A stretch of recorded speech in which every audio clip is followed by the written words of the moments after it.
Welcome, this is David the Real Medvide. I decided to make this video spontaneously because I came across this comment by online apologist Erick Ybarra. Now this is someone that we know, and the comment is mind-numbingly stupid. I will be very harsh in this because this is one of the stupidest comments I have ever read concerning Orthodoxy ever in my life. For those who don't know, Erick Ybarra is a Roman Catholic papal lawyer, apologist.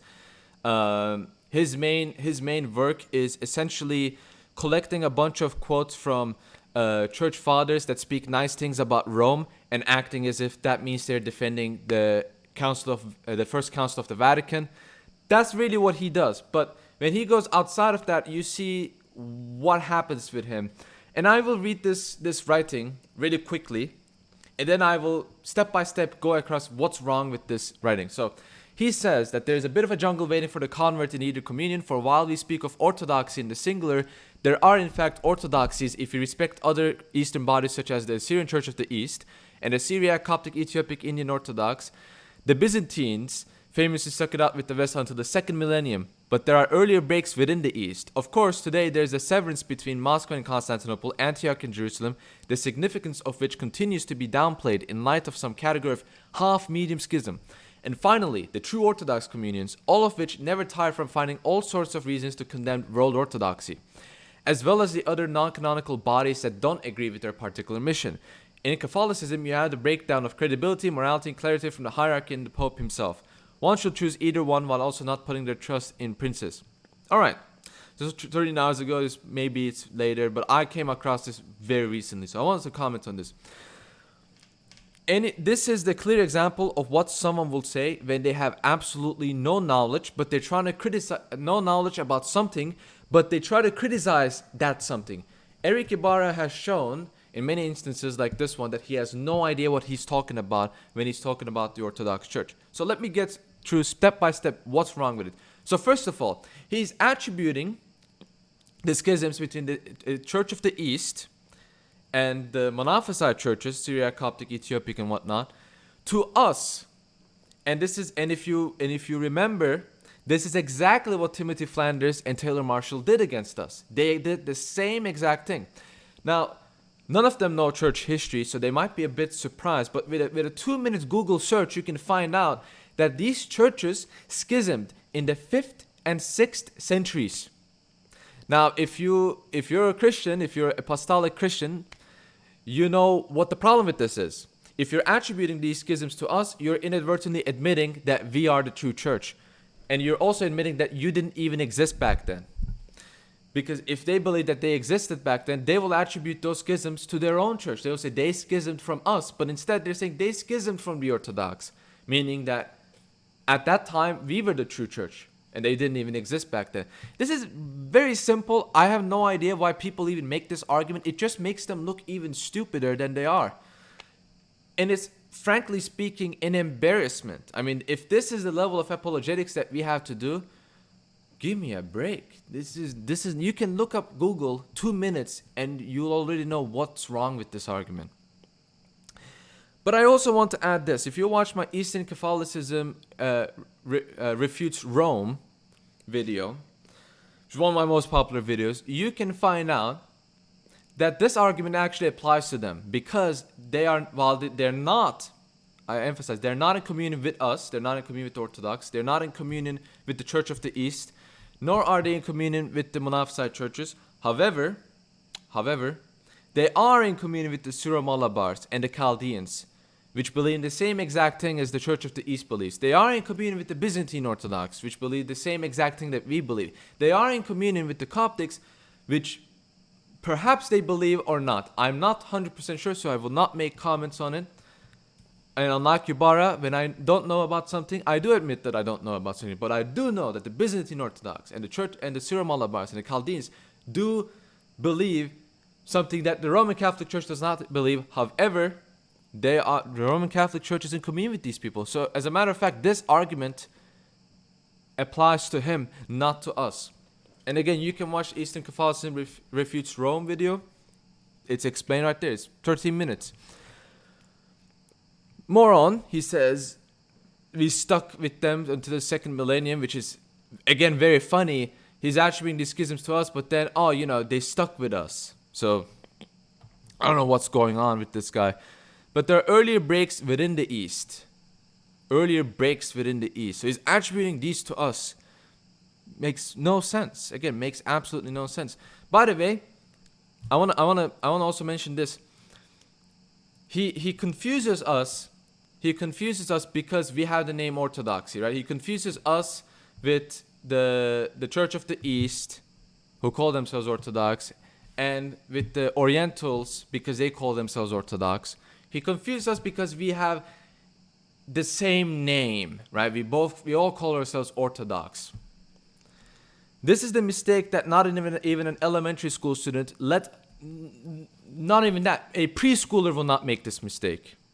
A preschooler will understand that you could have two people, let's say there are two people and they're both named Samuel. A preschooler will understand that, this Samuel and this Samuel, they have the same name, but they're not the same person.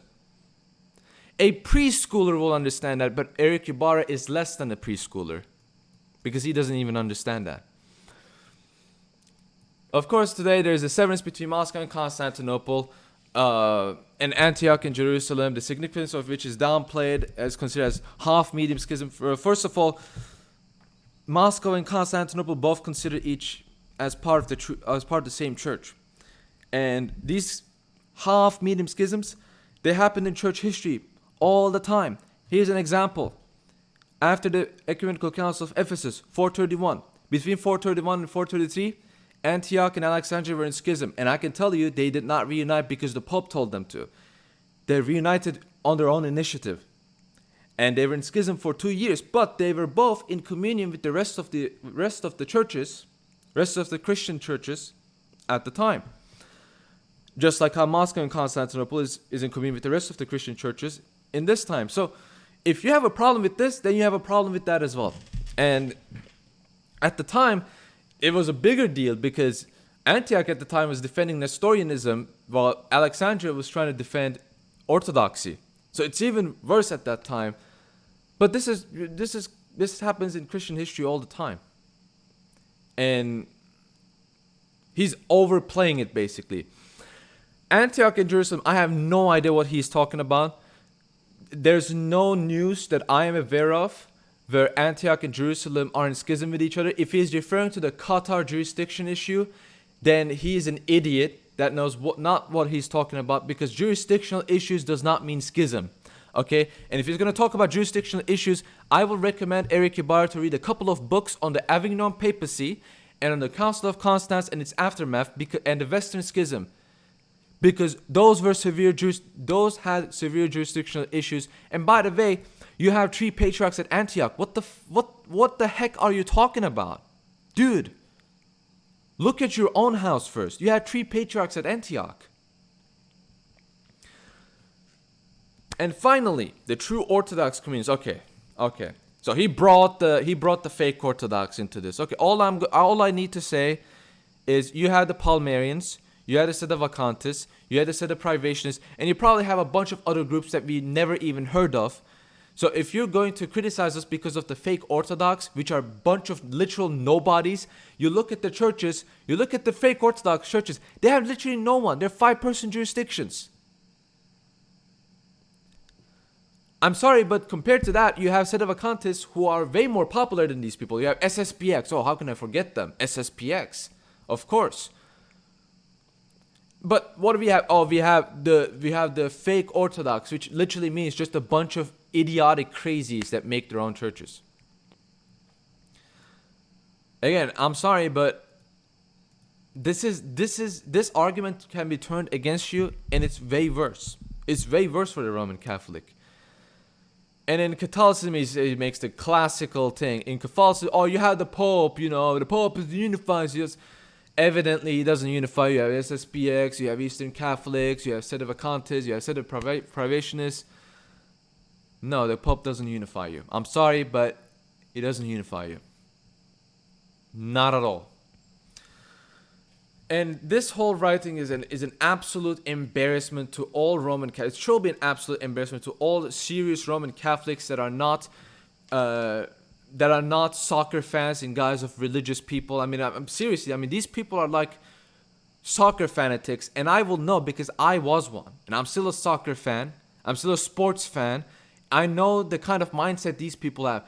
This is the same exact mindset that sports fans have. They blindly defend their own team, and they don't even care to listen to know about the other team. They have no understanding of charity at all. And it's really interesting because Erick Ybarra, we know about Erick Ybarra. If you look at Ubi Petrus's video on Erick Ybarra, he has a very long, extensive video that disproving anything that Erick Ybarra points out, which is a very well done video. You can check that out.